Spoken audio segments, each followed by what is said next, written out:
Tom Levecchia here with a quick special edition of the Armchair NBA.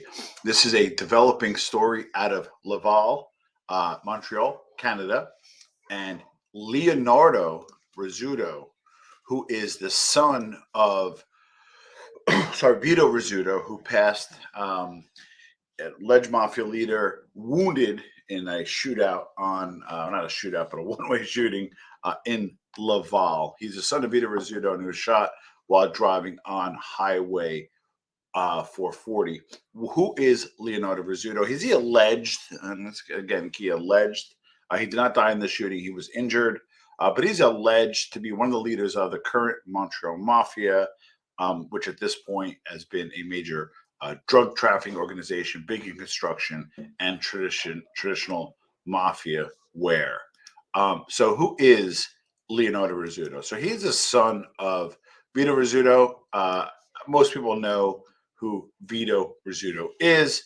They called him the John Gotti of, sorry for the grainy photo, this is kind of a last minute production, last minute shoot. But with that said, Vito Rizzuto came from Sicily, along with his father, Nicola Rizzuto, and they essentially took over the Catroni family, which was essentially a Calabrian organized crime group, and then formed the Cosa Nostra powerhouse that aligned with the Bananas in and around Montreal.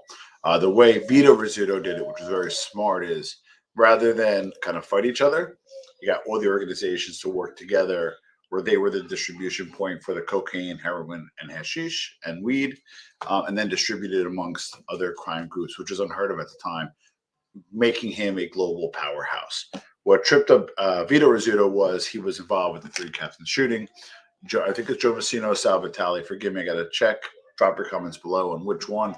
One of them essentially ratted Vito Rizzuto out, served some time, came back, and then died in 2015.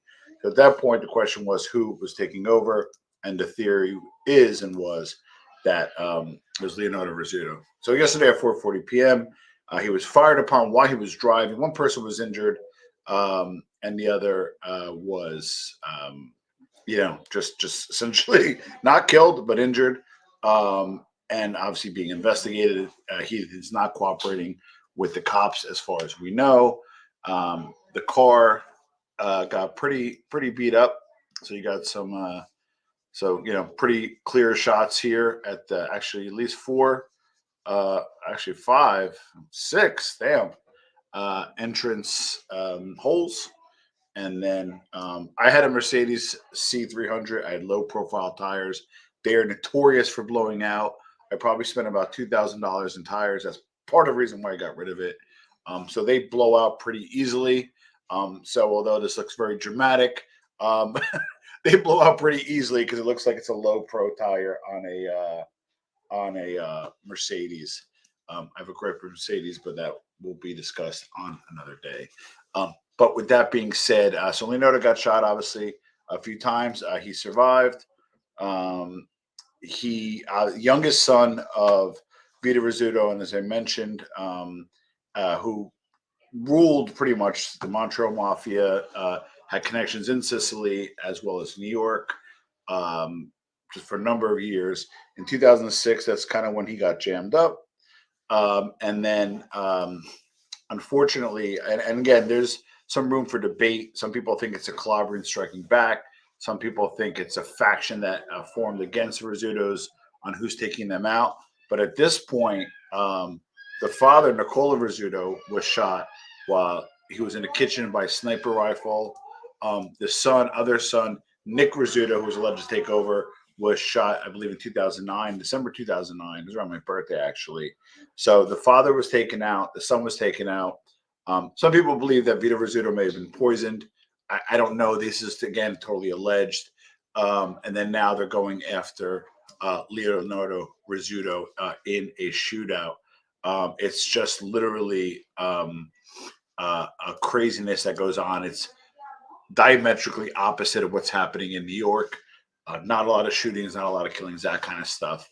Joe Render, who was a brother-in-law, he also disappeared back then and has never been seen. He's alleged to be dead. I think the state actually pronounced him dead because he just was never found. So Leonardo essentially again is probably the or alleged to be, I don't say probably, alleged to be the boss.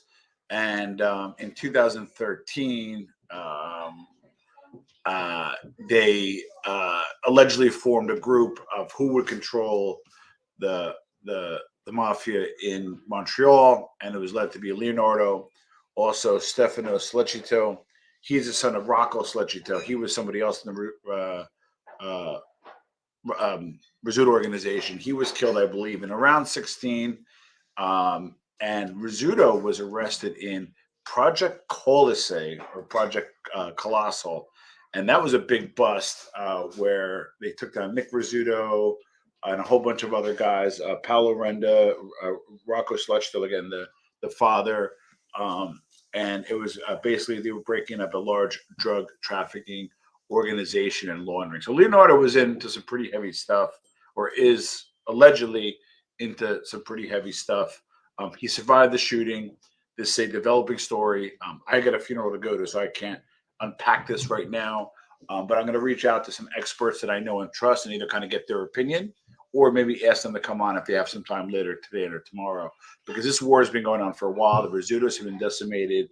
I did get a memo. I did get a note from a close contact in Montreal.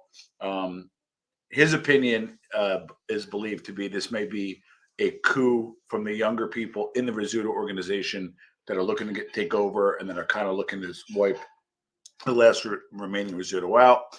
Another working theory is that group that was under the Rizzutos in the past kind of formed an international gang that's taken on the mafia. And then the third theory is it's the Calabrians.